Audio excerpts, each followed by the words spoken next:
Welcome to the Halifax-Class ship brief. This ship has been the backbone of the Canadian Navy for over 30 years now. They built 12 of these, and they're all still in service. But they did get an upgrade in 2010, and for 8 years they upgraded all 12 hulls.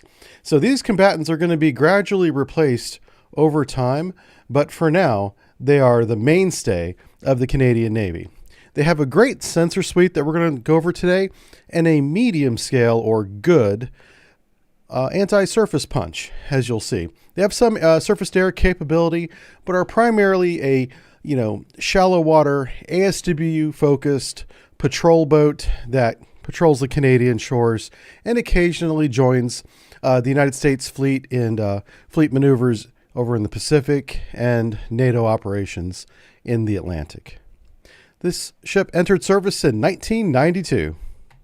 Let's start with the weapon system here. We have the Bofors 57mm on the bow. That's the primary gun component of this ship. They have twin Typhoon remote weapon systems, 50 caliber weapon systems, port and starboard of the bridge there on the front. The Harpoon launchers are amidships near the smokestack and air intakes. They have the 3x8 vertical launch ESSM systems, which are the medium-range surface-to-air missile threat component of the ship. They also have twin torpedo tube launchers. They shoot the 324mm lightweight torpedoes out of these launchers that are topside. And above the helicopter hangar is a phalanx close-in weapon system. As for sensors, she has quite the array, very impressive after her modification and modernization in 2010. Beginning on the bow, we have the L3 electrical optical IR sensor used for scanning and tracking targets in those spectrums visually. The Ceros 200 fire control radar. The Smart S Mark II surveillance radar is mounted on a small tower right above that behind the bridge. The large mast carries the most antennas. First is the Raytheon navigation radar, the Sirius IRST. At the very top, we have the Sea Draft 180, which is a improved version of the Sea Draft 150 commonly seen on other ships. The ELSRA 9S9003A, which is a radar ESM countermeasure. Below that is the ECM, which is the Ramey's SLQ 503. The mass decoy launcher is mounted on the deck right below this tower and is controlled by the ESM sensors. The Ceros 200 fire control radar is mounted aft on top of the helicopter hangar there, right behind the CWIS. And there's a C-148 Cyclone helicopter in the helicopter deck, and the Cantas Sonar, which is a Canadian towed array sonar, the SQR 501. On the bow, accompanying the towed array sonar is a hull-mounted SQS 510. So this is a all-around multi-purpose frigate with a primary focus on anti-submarine warfare, but is quite capable in surface warfare and anti-air warfare in a limited defense measure. They're all made in Canada. One is at St. John's Shipbuilding, and the other is at Davie Shipbuilding.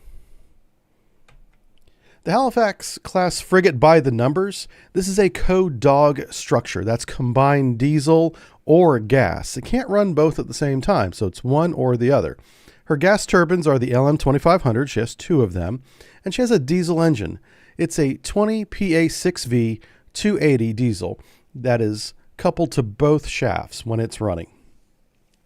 She displaces 4,700 tons at a full load and comes in at a 440-foot length, 53-foot beam, and drafts about just over 7 meters rather. 29 knots is her max speed. She has a 2x8 cell vertically launched RIM 162 Charlie ESSM surface-to-air missile. This will be upgraded from Block 1 to Block 2, and we'll go over those differences here in the lecture. She has 2x4 canisters of Harpoon Block 2 anti-ship missiles. Those are the improved Harpoons. And she has 2 double torpedo tubes, one facing port, one facing starboard, that shoots the Mark 46 Mod 5 lightweight torpedoes. Phalanx Block 1 Bravo CWIS, and 2 mini Typhoon RWS weapon systems, which are 50 caliber, also called 12.7 millimeter. You may see it that way in some documents. The CH-148 Cyclone helicopter is a very good anti-submarine helicopter, but can perform other duties as well. She has the Smart S Mark II surveillance radar, supported by the Saab CDREF 180 surface and air search. The Raytheon navigation radar helps keep her safe in shallow waters near shores. She has two Saab Saros 200 fire control radars, one forward, one aft. She has Thales Sirius IRST and the L3 Westcam CEOS electrical optical infrared surveillance system on the bow. The Westinghouse SQS 510 hull-mounted sonar array is an active passive sonar array, and she has a towed array called a CANTAS, which is an SQR 501. The CANTAS is very similar to the American TB16 in terms of capability, and we'll go over those frequencies and capabilities in this lecture. The Elsra NS9003A is a radar ESM sensor suite, and this is coupled with the Lockheed Ramies SLQ503ECM. ESM and ECM work together. One is a countermeasure, one is a support measure. The Lockheed Martin CMS 300 works with that, and the Rheinmetall mass decoy launcher is deployed based on the radars that is being received by the RESM sensors. In other words, when they are under radar attack, say from an incoming missile that has radar guidance in its terminal phase, that will deploy these decoy launchers when it's detected by the ESM. They also deploy the Nixie SLQ-25 Alpha, which is a towed acoustic decoy. This is designed to distract torpedoes that are coming at the ship so they don't hit the ship. They just do circles around the decoy. Here's the LM2500 gas turbine manufactured by General Electric. It's derived from the GE military TF39 engine, and it is a two-shaft axial flow simple cycle engine. The big thing about this engine is it produces over 25,000 kilowatts and weighs less than 5 tons. The power-to-weight ratio is magnificent. It's also easy to replace and work on in a maritime environment. The Smart S Mark II air surveillance radar is a 3D volume air and surface surveillance target designating radar that operates in the 2 to 4 gigahertz band. It's instrumented out to 135 nautical miles for air targets, 43 nautical miles for surface targets, and does complete 360-degree coverage. It can track up to 750 targets at a time and has an accuracy of up to 20 meters. It IOC'd in 2007 for the Canadians. The CDREF 180 Surface Search Radar. Now, this is a medium-range, multi-purpose search and track two-dimensional radar. It is an upgrade from the 150 configuration because this one improves detectability and tracking of low probability of intercept targets. So more stealthy targets are more likely to be detected and tracked with this CDREF 180 Surface Search and Air Search multi-purpose radar. The C-band or G-band is where it operates, which is 4 to 6 gigahertz. It has a range of 81 nautical miles, covers 360 degrees, and is capable of tracking 50 surface contacts and 30 air contacts simultaneously. It IOC'd with Hull 1, the Halifax, in 1992. Here's the Saros 200 fire control radar, created by Saab. It is a multi-sensor, meaning that it uses radar and optics to control and detect targets and then pass that data to the weapon systems. It operates in the NATO J and K band or the H and I band, depending on what mode it's in, which is everything from 15 gigahertz down to 8 to 12 gigahertz for the X band. The range is out to 54 nautical miles, covers 360 degrees because it's got two of them, one forward, one aft, and IOC'd in 2003. The Sirius Long Range IRST. This is the infrared search and track system. It's designed to operate with the evolved Sea Sparrow missiles. This will be assisting the guidance of the ESSM surface-to-air missiles that are being launched from those VLS-mounted midships. Scan rate's 60 RPM, so it can spin quite quickly. Detection range for sea skimming missiles or targets is going to be 26 kilometers. That's for supersonic. For subsonic sea-skimming missiles, it's going to be about 12 kilometers. And for fighter aircraft, it's around 17 kilometers. Take all those ranges really with a grain of salt. The ULSRA radar ESM is manufactured by ULSRA Electronic Systems Limited. It's integrated into naval electronic support systems like ESM and ECM suites. This is the digital version of the NS9003 ESM. It does have 360 degrees of coverage and covers a frequency from all the way down to 1 gigahertz up to 18 gigahertz for both ESM support measures and ECM countermeasures. The emitter capacity is less than 10,000 sets of emitters, and has an accuracy of 2 degrees. It IOC'd in 1979. It's an older system. The SLQ-503 Ramses ECM, manufactured by Lockheed Martin, Canada. The RAMES stands for Reprogrammable Advanced Multimode Shipborne Electronic Countermeasures, or ECM, and it's associated with the NS9003 ESM. Provides coverage for 180 degrees and is pulse, peak, and continuous wave. Its dual capability and multi-mount jamming has the ability to time share against multiple targets approaching from different directions. And that's kind of how it works. It works together with all of its different sensors to time share targets. This IOC'd back in 1975. Time sharing of your sensors with your trackers was very common back then. It's something we had to deal with in the Navy with our older fire control and sonar systems. There simply wasn't at the time, this is the 1970 era on a 2000s ship now, where you would have more targets than you had trackers. And that's kind of the limitation that we're seeing here.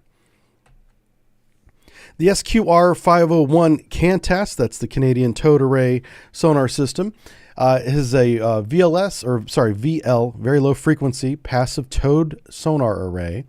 And she operates centered around 12 to 200 kilohertz, which is a very large acoustic band, honestly, but centered right around 30 kilohertz.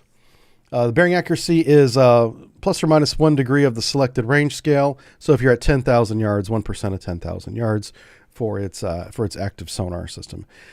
She has both shallow and deep water modes, and this sonar system IOC'd in the 1980s. Here's the mass decoy launcher. Primary contractor was Rheinmetall. MASS stands for Multiple Ammunition Soft Kill System. So it's just decoys out there trying to decoy away weapons and stuff that's coming at the ship. It's 130 caliber mortar system, essentially. Can fire multiple rounds at the same time, multiple decoys at the same time.